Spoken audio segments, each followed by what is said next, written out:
अरे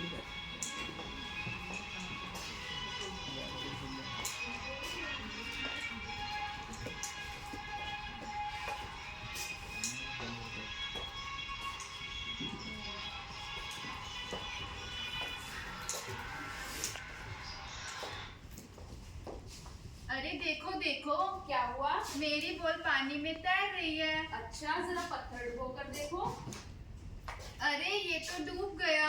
हाँ, तुम्हें क्या लगता है इसका क्या कारण हो सकता है? क्योंकि बॉल हल्की है और पत्थर भारी। अच्छा, अगर ऐसा है तो शिप वो भी तो पानी के ऊपर तैरते हैं।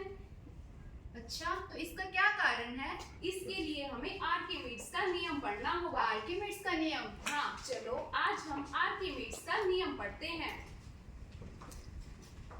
आर्किमिडीज की कहानी के मुख्य किरदार हैं, पहले हैं राजा हैरो, दूसरी है आर्किमिडीज, तीसरी है जोहरी और चौथे हैं द्वारपाल। 2000 साल पहले की बात है। ग्रीक देश में आर्किमिडीज नाम के महान साइंटिस्ट और मैथमेटिशियंस और राजा हैरो रहते थे। ग्रीक के सम्राट हैरो और आर्किमिडीज बहुत अच्छे मित्र थे। एक दिन क्या हुआ, सम्राट बैठे बैठे सोचते हैं कि उनका मुकुट पुराना हो गया, क्यों ना नया मुकुट बनवाया जाए। तो वो द्वारपाल को बुलाते हैं। द्वारपाल आज्ञा महाराज और सुनार को बुलाने का संदेश भिजवाते हैं। द्वारपाल सुनार को बुलाने जाता है। द्वारपाल सुनार से, तुम्हें महाराज ने महल में बुलाया है। सुनार द्वारपाल के साथ महल में प्रवेश करता है। सुनार, महाराज, इस दास का प्रणाम।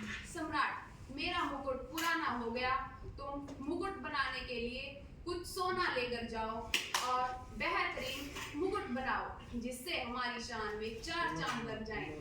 सुनार महाराज की आज्ञा अनुसार सोना लेकर चला जाता है। सोना देखकर सुनार के मन में लालच आ गया। कुछ दिन बाद सुनार सोने का मुकुट लेकर राजा के पास पहुंचता है। सुनार, इस जोड़ी का महाराज हैरो को सादर प्रणाम। महाराज, यह सोने का मुकुट है, बिल्कुल वैसा जैसा आपने कहा था। सम्राट मुकुट देखकर बहुत प्रसन्न हुए, लेकिन ध्यान से देखने पर उनके मन में शंका होती है कि सुनार ने मुकुट में मिलावट की है। सुनार को समझ आ गया कि राजा को संदेह हो गया, लेकिन उसने ऐसे व्यवहार किया जैसे उसने कोई गलती ही नहीं की। सुनार, महाराज, इस दास को जाने की आज्ञा दें, बोलकर महल से चला जाता है। जोहरी के जाने के बाद सम्राट द्वारपाल को बुलाते हैं। द्वारपाल, आज्ञा महाराज। सम्राट, जाओ मेरे मित्र आर्किमिडीज को महल में बुला कर लाओ।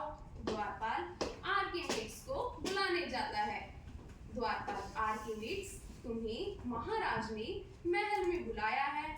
आर्किमिडीज द्वारपाल के साथ महल में प्रवेश करता है।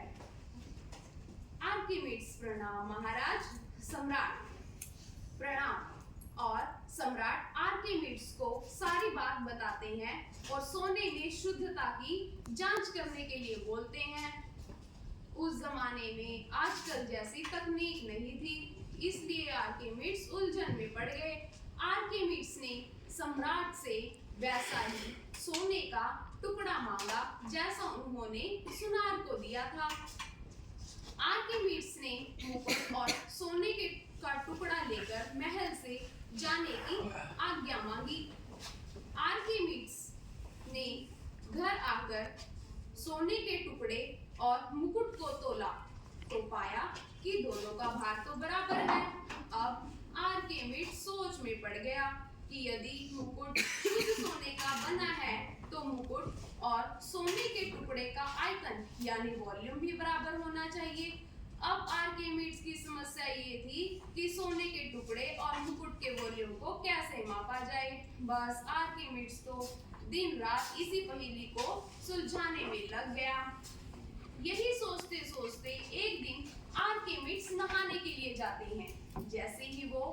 पानी में गए, पानी टब से बाहर छलका। बस फिर क्या था, आर्किमिडीज को अपनी समस्या का समाधान मिल गया। वो इतने खुश हुए कि नहाते हुए जिस अवस्था में थे चिल्लाते हुए यूरेका यूरेका यूरेका यानी मिल गया चिल्लाते हुए राजमहल की तरफ दौड़े। द्वारपाल ने इस अवस्था में आते देखा, हक्का बक्का रह गए और उन्हें अपने आसपास पड़ा हुआ वस्त्र दिया। सम्राट ने आर्किमिडीज को अपनी तरफ आते देखा। सम्राट, आर्किमिडीज, क्या तुम अपना मानसिक संतुलन खो बैठे हो? तुम इतने उत्साहित क्यों हो? तब आर्किमिडीज ने सम्राट को सारी बात बताई।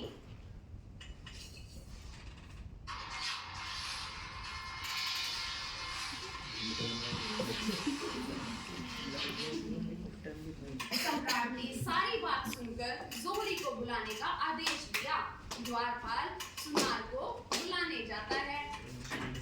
सुनार डरते हुए राजमहल में प्रवेश करता है। सुनार, आज्ञा महाराज।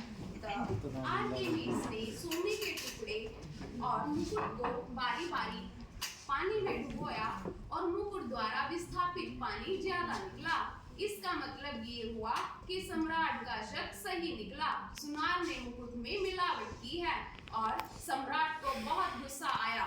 सुनार अपनी गलती ना मानते हुए बोला, नहीं महाराज नहीं, मुकुट तो शुद्ध सोने का है। तब आर्किमिडीज ने उसे बताया कि उसने मुकुट में मिलावट की है और उसे दिखाया कि मुकुट द्वारा विस्थापित पानी ज्यादा है। सुनार, माफी सम्राट, माफी। ले जाओ इसको मेरे आंखों के सामने से। मैं लालची हो गया था। सम्राट ने द्वारपाल को बोला कि इसे बंदी बनाओ और सम्राट का आदेश सुनते ही द्वारपाल ले जाओ इसको यहाँ से। राजमहल से घसीटते हुए ले गया। सम्राट जोहरी को सजा इसलिए देता है ताकि भविष्य में कोई ऐसी गलती ना कर सके। लेकिन आर्किमिडीज की कहानी अभी खत्म नहीं हुई। आर्किमिडीज का सिद्धांत बताता है कि किसी वस्तु को तरल पदार्थ में डुबोने पर ऊपर की ओर लगने वाला बल यानी बॉयंट फोर्स उतने ही तरल पदार्थ के भार के बराबर होती है जिसे वस्तु विस्थापित करती है। आर्किमिडीज बताते हैं, जैसा कि आपने देखा था, जब मैंने इन दोनों को तोला, इनका वेट तो सेम था, फिर इन्होंने अनइक्वल अमाउंट ऑफ वाटर कैसे डिस्प्लेस कर दी। हमें पता है दोनों का मास सेम था, बट डेंसिटी क्या होता है? Mass upon volume. तो यहाँ से हमें वॉल्यूम क्या मिलेगी? Mass upon density. तो डेंसिटी डिफरेंट होने की वजह से उन दोनों ने डिफरेंट वॉल्यूम जो थी वाटर की डिस्प्लेस करी है। और जब भी हम कोई चीज़, किसी भी चीज़ को पानी में डालते हैं तो उनके ऊपर जो फ्लूइड है वो एक फोर्स लगाता है। उस फोर्स को कहते हैं हम ब्यूएंट फोर्स। उस फोर्स को फॉर्मूला होता है रो वी। रो क्या होता है? Density of water. वॉल्यूम है जो वाटर उसने डिस्प्लेस करा है, और जी है ग्रेविटी जो उसके ऊपर लगती है। आर्किमिडीज के सिद्धांत की कई एप्लीकेशंस हैं, जिनमें से कुछ है जहाज डिजाइन करना, किसी वस्तु का आयतन यानी वॉल्यूम और डेंसिटी निकालना, मिश्र धातुओं में मौजूद धातुओं का अनुपात निकालना, गर्म हवा के गुब्बारे बनाना। आर्किमिडीज का यह सिद्धांत द्रव गैस जैसी सभी चीजों पर लागू होता है। ब्यूएंट फोर्स को हम ज़्यादा क्लियरली समझ पाएंगे। ऐसे मान लो हमारे पास 6 kg का वेट है कोई, ठीक है, बाहर तो उसका वेट 6 kg है। जब वाटर में हमने उसको डाला तो उसका वेट कितना दिख रहा है यहाँ पे? 4 kg, ठीक है। अभी इसका वेट कम आ रहा है यहाँ पे, क्यों? क्योंकि उसके ऊपर कुछ ब्यूएंट फोर्स लग रही है और इधर से ग्रेविटी लग रही है, उस वजह से उसका वेट यहाँ पे कम आ रहा है। तो ब्यूएंट फोर्स की वजह से थोड़ा सा वाटर डिस्प्लेस हो गया, और जो वो वाटर डिस्प्लेस हुआ है उसका वेट कितना दिख रहा है यहाँ पे? 2 kg। तो 6 kg बन जाएगा ना, 4 + 2 6। तो यही है ब्यूएंट फोर्स का क्वेश्चन।